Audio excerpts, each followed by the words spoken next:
10 jours ñu liquider ko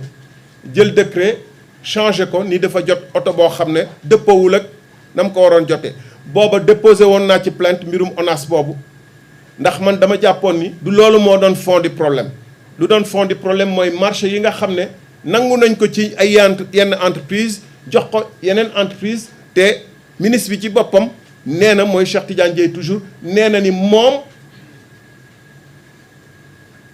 moo joxe ndigal gannaaw ba mu ñaanee DCMP nañu dindi marché yi ci ñu ko yoroon jox ko ñeneen te ñu jàpp ni loolu amu ci pouvoir boobu loi bi nu mu organiser Sénégal ak décret bu organiser marché public yi moom amul droit boobu en tant que ministre. donc du guleet mu def loolu te yamul foofu maa ngi koy laajaat toujours SOGEM beneen dossier la société de gestion de l'énergie de Manantali amay sénégalais yoo xam ne toll nañ ci ay fukk ak ñett ñenn ñi amoon CDI mooy contrat à durée indéterminée nekkoon fa di gagner seen salaire di suturlu ay salaire yu baax SOGEM filialu SOGEM filialu OMVS la OMVS xam nañu Sénégal Mali Mauritanie ak Guinée ñoo ko seq Sénégal am ci quota wu travailleur am ñu nga xam ne dañ ci am seen CDI normalement kenn waru ko mën a firi nii rek ci mooma yaa ma neex juróom ñi dañ leen bind ay lettres yoo xam ne maa ngeeg bataaxal yi dañu ne dañuy terminer dañuy jeexal seen contrat parce que dañu am difficulté économique pour motif économique loolu la directeur général bi wax directeur général bi nag ay Mauritanien la ab Mauritanien la waaye ci jeexal contrat boobu yeneen travailleurs yeneen réew yi ci motif économique boobu laalu leen benn ñaar ngeen jëlee nit pour des raisons de motif économique ba pare remplacer leen ak yeneen ndax loolu éthique la ndax loolu fraternité bu ñuy wax ci seen turu parti bi Pastef la ndax loolu yemale sénégalais yëpp jàpp ni Sénégal c'est le Sénégal de tous c'est pas le Sénégal de Pastef d'un État Pastef comme a dit quelqu'un à l'Assemblée nationale un député a osé le dire on est dans un État Pastef un État qui pratiquement privatisé par Pastef te ci fee yi loolu la nekk parce que jël ay liggéeykat yu nekkoon ci seen liggéey di gagner seen salaire normal 1 million à peu près am seeni avantage di dund gu xaw a tane ngeen dàq leen ci seen bërëbu liggéeykaay pour wuutale leen ñeneen wax motif économique dafa am nu ñu ko war a doxalee d'abord dañuy xool waxtaan ak travailleurs yi ndax mënuñu wàññi salaire yi ndax mu ñu def ay kii bu ñuy wax départ tamit dañuy jël départ ñi gën a âgé mais ci ñu jëlee foofu am na ko amoon 32 ans yàq àddinaam tas ay sëy yàq dundu doomu aadama yi loolu mooy fraternité loolu mooy jubal pour wuutale leen ci seeni est-ce que boîte bu am problème économique di nga jëndal PCA oto wu 100 millions est-ce que di nga ko jëndal écran plat est-ce que di nga ko jëndal ay iPhone dernière génération lii mooy Pastef 2 ans yi ku mu yeewul et maa ngi wax ak waa Pastef ñu gëmoon Pastef ñu gëm projet bi ñoo xam ne intérêt ak patriotisme moo leen ci dugaloon il est temps ñu seet yeewu xool les yeux dans les yeux peese actes yi nga xam ne ñoom ak seen adhésion ci projet bi ñu ngi koy valider bu dee yëg nañu lii gëmm dañu xam ne lu ñuy woote ñi ñoom patriotisme ak jub ak gëm yàlla ak julli ba sa jë kii ak jar kii loolu kii la rek waaye du réalité bi mooy les travailleurs de RTS sont là-bas Rassemblement des travailleurs du Sénégal am na ci ñoo xam ne effectivement tamit fañ leen jëlee dañu ni licenciement pour motif économique dugal fa waa Pastef ndax loolu jaadu na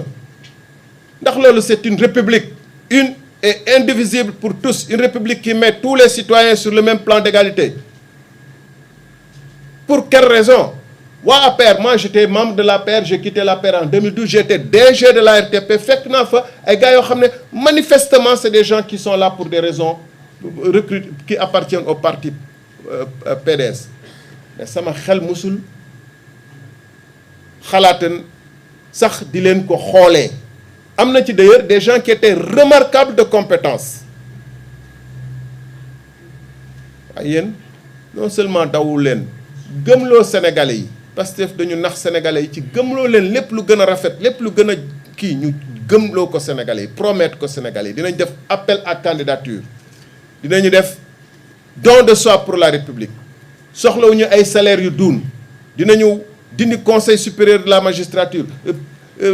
assemblée nationale day càmbar ba pare ñu ñëw def exactement le contraire 2 ans ngi nii mais encore une fois ñi nga xam ne jommuñu di xuloo pour nekk président de la République wala nekk premier ministre wala di kan mooy nekk candidat 2029 fekk sénégalais yaa ngi ci souffrance bu metti ñooñu dara jommuñu ko jommuñu fekk nit nekk ci teraangaam ak suturaam am këram nekk fa 5 ans 6 ans dañuy ne ci droit sax même boo sàccee pendant 7 ans xamatuma délai de prescription bi mais je pense que pendant 7 ans bu rawee après alal jooju yaa ko moom bu dee 7 ans gisuñu la xamuñu yaay kan xamuñu yaa ko jëloon parce que stabilité la ñuy wut ci réew mi stabilité juridique amaana li nga sàcc investir nga ko ci entreprise bi di liggéeyloo ay nit bëgguñu yàq loolu nangu xaalis bi ñooñu perte seen emploi waaye boo mënee am sa CDI nekk ci ay 10 ans 7 ans 8 ans ñu xëy benn jour faxas la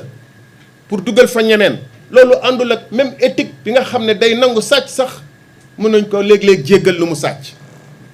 loolu la Pastef andi ci biir réew mi bu may daanelee ci fànn boobu parce que def naa ne leer na mooy toujours assemblée nationale dañu ne woon dañu fa nekkee dañuy taxawal askanu Sénégal dañuy taxawu askanu Sénégal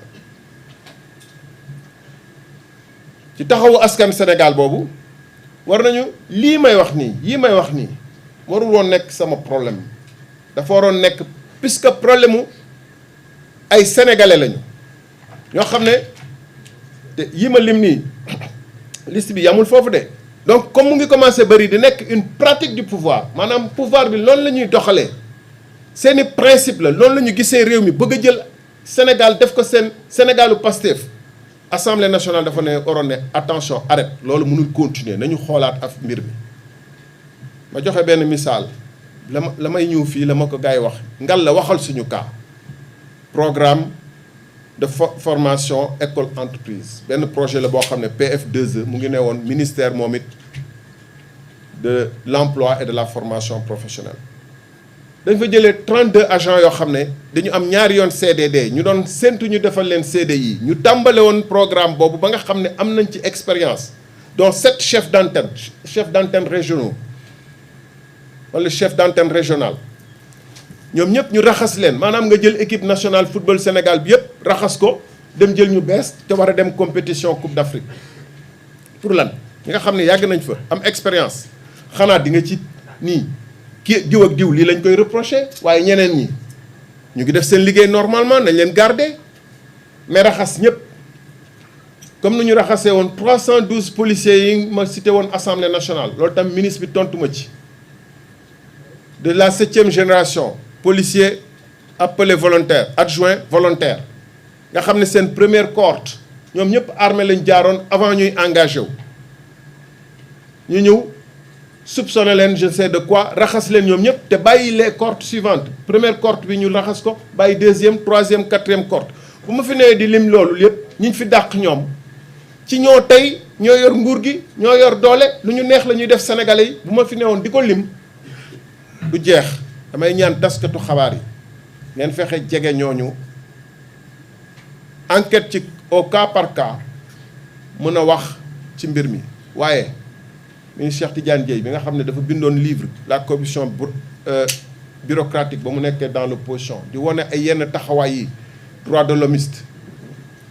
taxawaayam bi doy na waar bu yamoon benn secteur mais laal na ministère fonction de l'emploi FONGIP port autonome daanaka seen politique la ñoom. Donc assemblée nationale ñu waroon taxaw ci càmbar loolu xool lu waral loolu ak naka la demee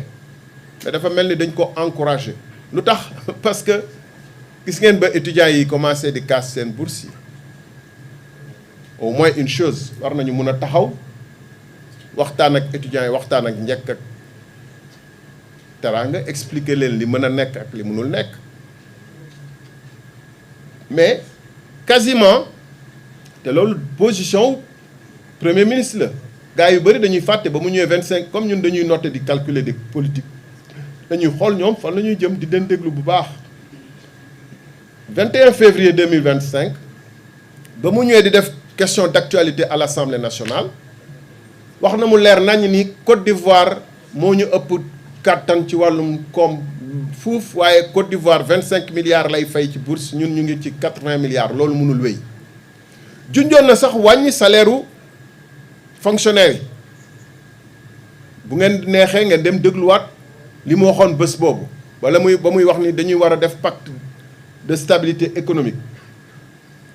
waaye comme wàññi salaire fonctionnaire yi moom beneen problème la ñu ne étudiants yi ñoo gën a yomb wàññi seen bourse wala bañ a joxe bourse yi mais li gën a doy waar mooy da nga ci dégg ay argumentaire yoo xam ne ñoom ñu doon wax dañuy waxal askanu Sénégal dañuy waxal ñu gën a néew doole Sénégal ñu gën a sonn ci Sénégal da ngay xam ne ñii li ñuy wax ni gëmuñu ko parce que boo demee bay comparer fële ci Canada ak Sénégal mais nag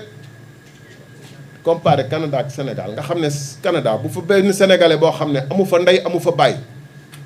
màggewu fa xamu fa dara bu ñëwoon bu fa defee 2 mois boo moytul mu am xëy boo xam ne dina ci mën a fay néegam di ci fay peut-être njàngam wala au moins lu muy lekk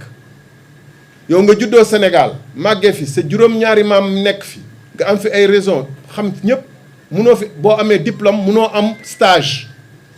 nga nekk journaliste munoo am liggéey nga nekk médecin munoo am liggéey nga nekk leneen ak leneen munoo am liggéey ñuy comparer ñaar réew yooyu di comparer Canada nga xam ne premier ministre bi ba mu jëlee yaayu soxnaam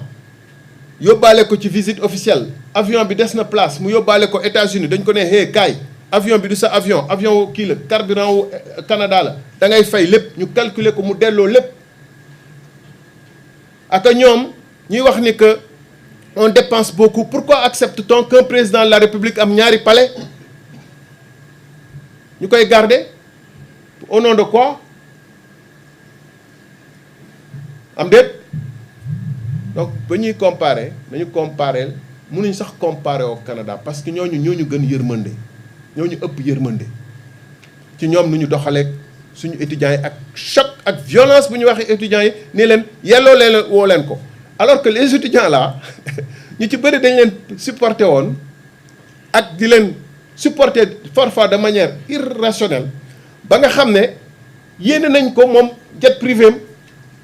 étudiants yu bëri yéene nañ ko jet privé bi dérangé wu ko de fonds politique yi dérangé wu leen de ñu koy supporter ci loolu ci lu dul ci lu normalul moom mu xañ mu yéenewul leen nga xam ne c'est le minimum moo tax étudiants yi war nañ seetaat seen bopp seetaan seen rapport avec le PASTEF may daanalee ci fànn boobu bala may dugg ci dossier Azer bi mooy les étudiants du Sénégal méritent un traitement meilleur et boo gisee premier ministre mu waxoon keroog grand théâtre am da ngay xam ne que ñii il est dans une démarche de toujours de confrontation de violence de dire que ñi fi ne woon maanaam lu Macky Sall ak Abdoulaye Wade doon nangul étudiants yi peut-être ngir yërmande peut-être ngir leneen nga ne non ñoom loolu faiblesse la woon mais ñun on est suffisamment fort pour écraser les étudiants s'il le faut mais on ne leur donnera pas la bourse parce que c'est pas possible pendant ce temps vous vous gavez de fonds politiques, vous louez des jets privés, vous êtes dans des palais que vous avez réfectionnés ba di ci def ay aires de jeu ak ay piscines ak leneen. Et vous dites aux étudiants là,